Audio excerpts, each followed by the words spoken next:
سلام دوستان، امروز اومدم یک کتاب به شما معرفی کنم به نام Read and Write in Persian by پریسا توفیقی. من پریسا توفیقی ام. کتاب در سایت آمازون به فروش میرسه. من چندین ساله که دارم تلاش میکنم که به بچه های خودم فارسی یاد بدم. بچه های من گوششون به فارسی آشناست، اما کتاب هایی که همشون به فارسی هن برای بچه های من سخته. نمیدونن باید چی کار کنن و حواسشون پرت میشه، علاقهشون کم میشه. برای همین کتاب خودم رو نوشتم.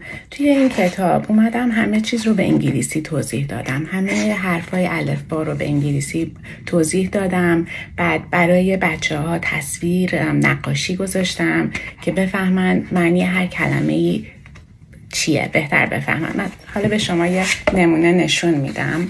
ببینید اینجا نوشتم بادام. از روی این نقاشی مشخصه که این بادامه. بعد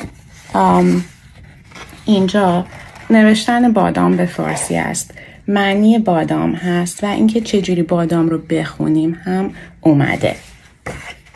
کتاب حدود 186 صفحه است.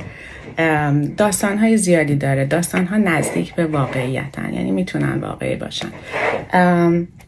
یه کار دیگه هم که کردم این بوده که اومدم از بچه ها خواستم معنی یه کلمه رو به خودش وصل کنم. مثلا ببینید اینجا کلمه‌ای که توی درس اومده رو به انگلیسی گفتم، بعد فارسیش از بچه میپرسم که فارسی این کلمه کدوم میشه، این رو به معنیش وصل کن. یا اینکه نقاشی ها رو توی درس گفتم، بعد آخر درس از شاگرد میپرسم که نام نقاشی رو زیرش بنویس. مثلا اینجا این بچه بعد بنویسه اینجا شتر، یا اینجا بنویسه بز.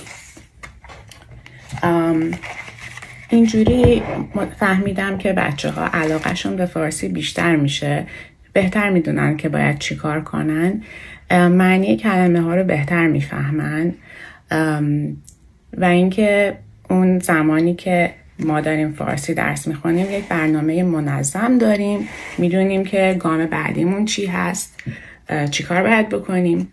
اگر که شما دنبال یک برنامه درسی منظم برای کودکتون هستید که فارسیش بهتر بشه، من این کتاب رو به شما پیشنهاد میکنم. کتاب دوم هم نوشته شده اما هنوز چاپ نشده.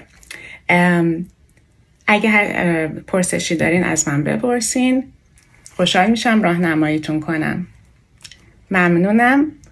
سپاس از شما. خدا نگهدارتون.